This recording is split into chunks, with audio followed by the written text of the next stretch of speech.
Go find your basket of fruit and pick out an apple you think looks good. Now using a sharp cutting knife, carefully cut the apple at a slight diagonal so that it slices right through the center of the apple core. While we're here, let's save two of the seeds because we'll be needing them later. Now that we've got our two halves, let's take the side that still has the bottom attached and place it face down on a cutting board. We'll need to place two butter knives perpendicular with the top and bottom of the apple. Now we can carefully cut down along one side of the apple core until the knife bottoms out on our makeshift spacers, then use the spacers as a guide to gently cut it from the side. When the two cuts meet, you'll have an apple wedge that pops right out. And while we're here, let's cut a piece from the other side the same way.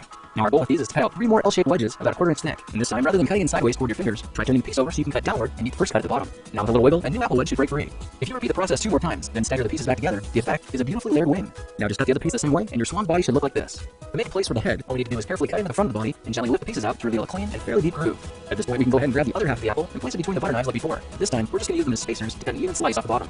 You can see that repeating this process 3 or 4 times gives us a nice variety of shapes and sizes. Now look for a piece that resembles a heart that's been slightly flattened on top. All it takes to form the swan head is 3 strategic cuts with a knife. I made one angled cut to form the head, a horizontal cut to form the neck, and one slanted cut at the bottom for the base. Now you should be able to see how this is coming together, and to clean it up a bit, just use your knife to round off the sharp edges. All that's left now is to place the apple seeds where you think the eyes should go, then use the side of the butter knife to press them firmly in position. When both eyes look good, simply drop the neck into place, and you're done. You've just created a beautiful and decorative apple swan. I spritz mine with a bit of lemon juice to help prevent it from turning brown, then put it on display to show off for our dinner guests later that night.